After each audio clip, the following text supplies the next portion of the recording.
Hello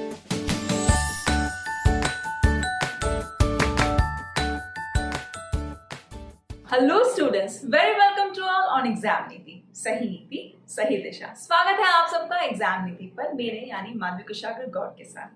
आज हम बात कर लेते हैं एक नए सेशन की, और सेशन को शुरू करने से पहले भूलिएगा मत कि इस सेशन को आपको उन लोगों तक पहुंचाना है जिसको इस सेशन की बहुत ज्यादा जरूरत है। फिर आज हम बात करेंगे पार्ट 5 की 5 rules is equal to 5 marks. ठीक, मुझे बहुत अच्छा रिस्पांस मिल रहा है इन वीडियोस पर, क्योंकि स्टूडेंट्स को क्या चाहिए कि पूरा उन्हें चैप्टर नहीं पढ़ना होता, लेकिन वो स्पेसिफिक रूल्स जिनके बेस पर सारे के सारे एग्जाम्स क्लियर हो जाते हैं, सारे के सारे एग्जाम्स के कॉन्सेप्ट उनके एकदम पक्के हो जाते हैं, वो ये टॉपिक है, वो ये रूल्स का एक जिस पर हम चर्चा करते हैं, जिस पर बातें करते हैं। तो फिर आज फिर बात करेंगे पार्ट नंबर 5 पर। तो देखिए, सबसे पहला रूल नंबर 21 आज जिसके बारे में हम बात करेंगे वो क्या है, वो कंजंक्शन का रूल है। वो ये कहता है कि ऑल्दो के साथ पेयर में या तो कॉमा लगता है या फिर यट लगता है। ठीक, फिर से सुनिए, ऑल्दो के साथ पेयर में या तो कॉमा लगता है या फिर यट लगता है, कुछ और नहीं लगता है। कुछ और अगर लगाया हुआ दे रखा होगा तो वो एरर होगी, वो सेंटेंस में गिवन एक एरर होगी, कुछ और क्योंकि लगता ही नहीं है। Am I clear to all of you? जल्दी से बताइए, क्या मैं क्लियर हूं? आपको पूरी तरह से समझ में आ गई ये बात? इफ यस, तो अब एग्जाम्पल देखिए।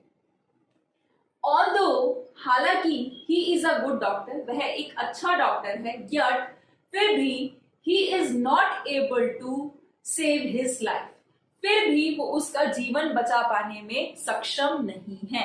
या फिर although his house is nearby, उसका घर आसपास ही है, yet he is not able to come, फिर भी वो आने में समर्थ नहीं है। हालांकि उसका घर आसपास ही है, फिर भी वो आने में सक्षम नहीं है। Am I clear? बात समझ में आ गई? अब आपको क्या करना है, आपको नोट्स बनाते हुए चलना है, और उन नोट्स में इन रूल्स के नंबर्स के साथ इनको लिखते हुए चलना है, ताकि आपको लिखते वक्त एक कॉन्फिडेंस आए कि हम अब तक 21 रूल्स पढ़ चुके हैं, 20 रूल्स पढ़ लिए, ये 21st रूल है। इसको नोट डाउन करिए और इसके साथ एग्जाम्पल जरूर लिखिए, ताकि आपकी मेमोरी में वो चीज इनग्रेन्ड हो जाए।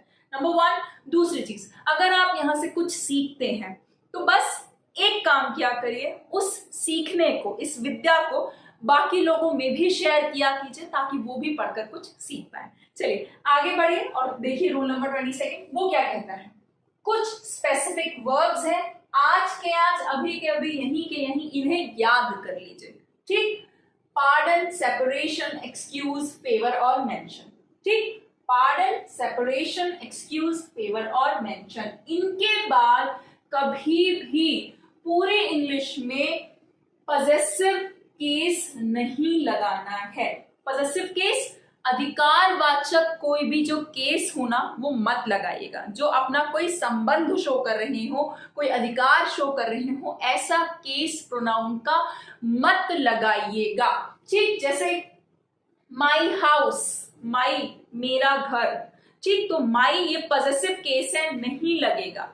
ठीक, योर हाउस, आपका घर, घर पर आपका अधिकार, घर से आपका संबंध, तो योर नहीं लगेगा। ठीक, हिज हाउस, उसका घर, हिज नहीं लगेगा। बात समझने की कोशिश करिए, ये पजेसिव केस नहीं लगना है पार्डन, सेपरेशन, एक्सक्यूज, फेवर और मेंशन के साथ। इतना समझ में आ चुका है? चलिए एग्जाम्पल देखते हैं। जैसे कि शी वॉन्ट्स, वह चाहती है, अ फेवर फ्रॉम यू।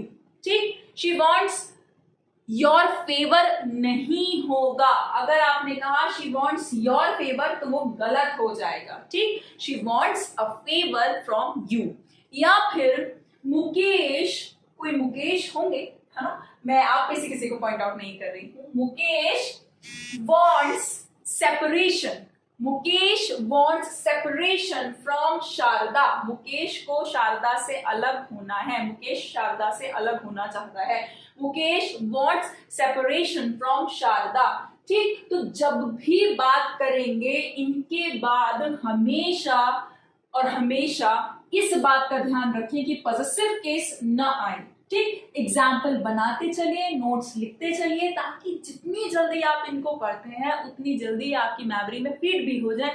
जब कभी भी एरर आएगी, बात ध्यान से सुनिएगा, जब कभी भी एरर आएगी फिर यहाँ से एरर बनेगी कि कभी भी आपको ये बात पता चलेगी कि इनके बाद क्या लगा रखा होगा, पॉजेसिव केस लगा रखा होगा, और आपको फिर एरर मिलना उस टाइम पर मुश्किल हो जाता है। तो ध्यान से देखिएगा। नेक्स्ट हम बात कर रहे हैं कुछ स्पेसिफिक मैं आपको एडवर्ब्स बता रही हूँ, वर्ड्स बता रही हूँ, ध्यान से सुनिए। Yet, ever, never, specific adverbs की बात चल रही है। Yet, ever, never, already, up till now, now, just now, recently या so far।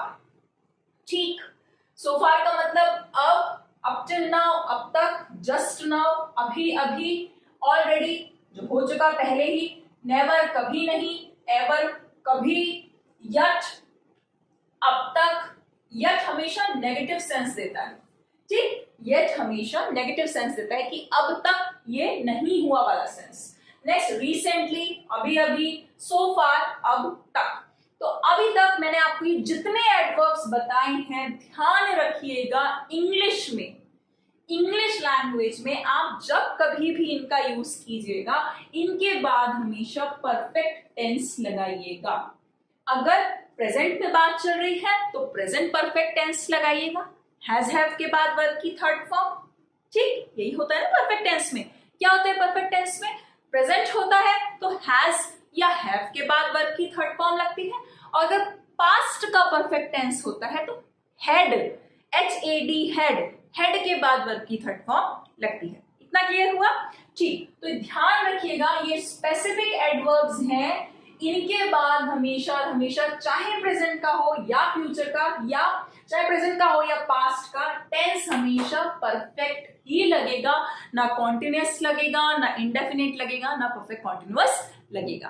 क्लियर हो गया?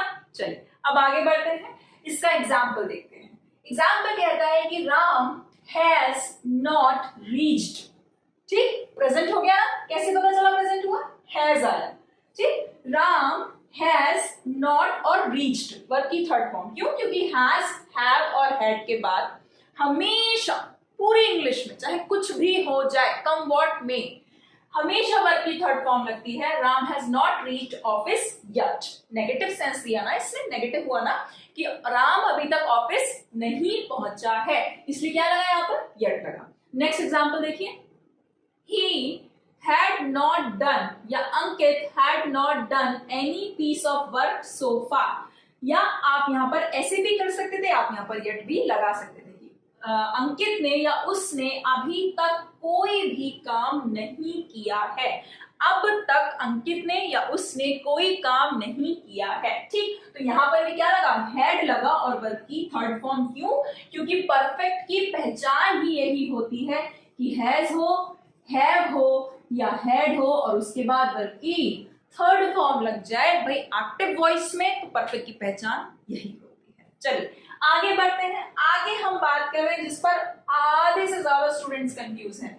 बहुत सारी क्लासेस ले ली हैं, बहुत सारी बुक्स पढ़ ली हैं, फिर भी समझ में नहीं आता कहाँ सिंस लगेगा, कहाँ फॉर लगेगा। से ध्यान से नोट करते चलिएगा और ध्यान से सुनिएगा जो मैं कह रही हूँ। ठीक, सिंस स्पेसिफिक टाइम के साथ लगता है, specific point of time given होता है, जिसे हम कहते हैं डेफिनेट टाइम गिवन होता है, उसके साथ सिंस लगता है।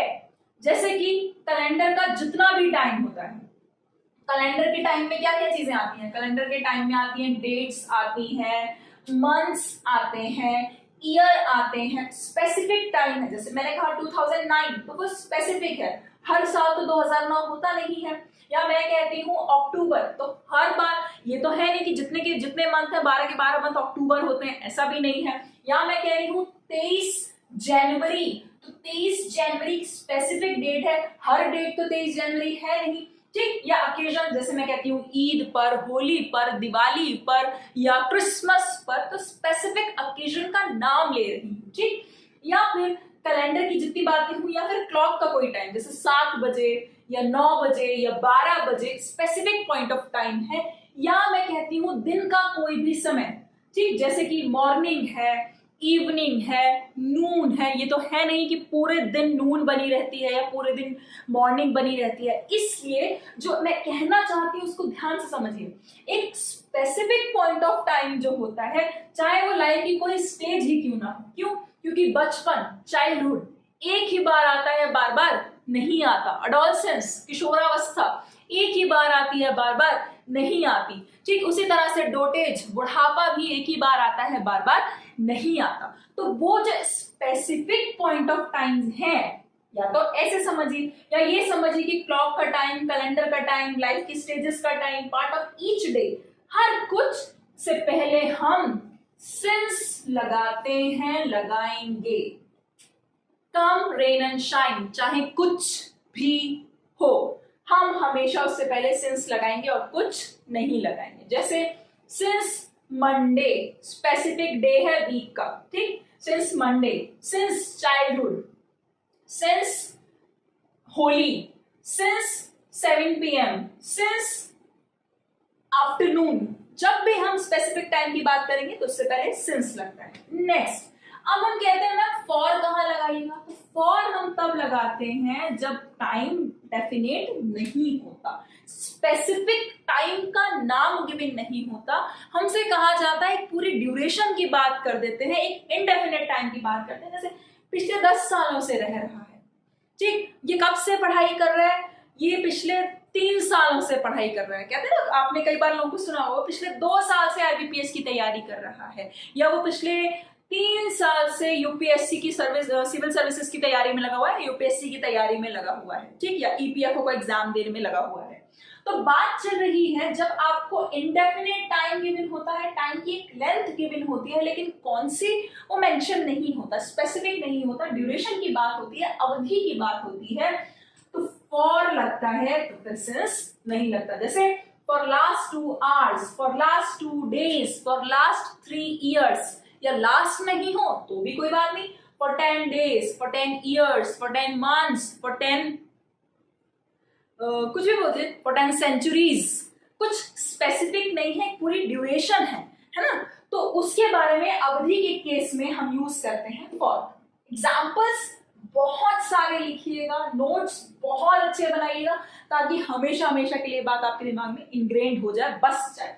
नेक्स्ट, और आज के सेशन के लास्ट रूल को पढ़ लेते हैं, रूल नंबर 25। वो क्या कहता है कि अमाउंट ऑफ